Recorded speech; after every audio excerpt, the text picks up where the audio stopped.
Hi, Larry Stewart here with ForConstructionPros.com, the eve of World of Concrete here in Las Vegas with Mark Aubrey. Meet him, he's the Director of Customer Engagement for Terex Advanced Mixers.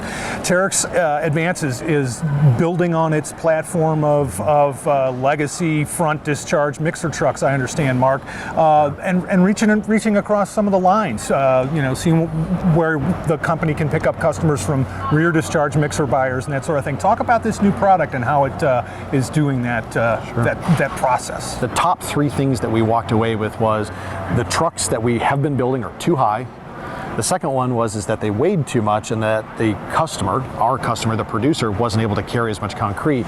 And then three, front discharge mixers have always been known to be too expensive. And so what we ultimately wanted to do in this product that we're bringing out here today is to make a truck that it will fit under a normal plant operator's height so that they don't have to change their plant height and their entire operation. We've then since been able to take out a significant amount of weight out of the truck itself in order to make it be competitive against its rear discharge counterpart, and then to be viably, competitively priced in the marketplace. One of the key factors is safety. As a driver drives into the job site, they are physically driving in. They're not having to look in their rearview mirror and hope that somebody is whistling or signing for them to be able to watch for certain things. They're able to drive straight in, see along the driveway or construction site. If there's pegs in the ground or whatever it is, they can drive in and see, have 180-degree visibility. How have you taken weight out of this truck? On this particular truck, instead of having a 12-liter engine, 12-liter Cummins engine, or a 12-liter MTU or Detroit engine, we have a 9-liter engine. So horsepower is still 350 horsepower. The weight of the engine, though, is significantly lighter, and yet we have still seen the performance of this truck to be excellent. In this first model that we're bringing out to market, it's going to be a 3-axle mixer. So in comparison to its traditional 3-axle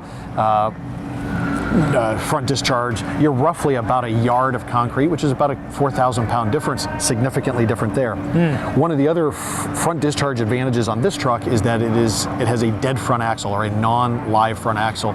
So instead of it being an all-wheel drive truck, I now have a truck that will fit into an application that I can drive on city streets. I don't have to worry about having a live front axle. I don't need to go off-road with this truck, and this is one of the critical things that helps us reduce height and reduce weight and ultimately reduce cost. Are there other features of the truck that help reduce the height to make it fit those traditional mixer or plants? Yeah, so there's a complete redesign on the where we place the barrel to our pedestal at the top.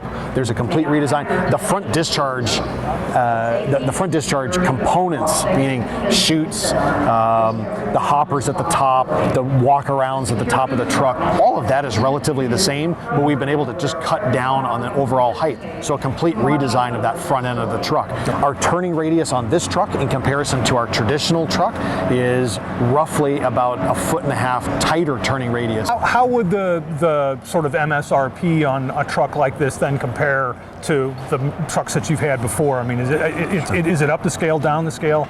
No, it's significantly down the scale. Okay. In comparison to a rear discharge truck, it would be very competitive. You asked the question earlier, how does this compare to our traditional front discharge? Yeah. We are less than our front discharge current truck. And when I say less, generally we are roughly $35,000 to $50,000 less in comparison.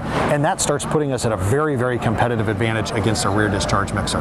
I think the one thing I would want our customers to walk away with is the core, the frame, the original design of the truck is the same. So we are not changing the basic structure or foundation, as you put it. That framework is the same, the electrical framework is the same, the overall structure is, and I think the easiest way to say it is we've just kind of shrunk the overall picture down, but the foundation of that truck is the same.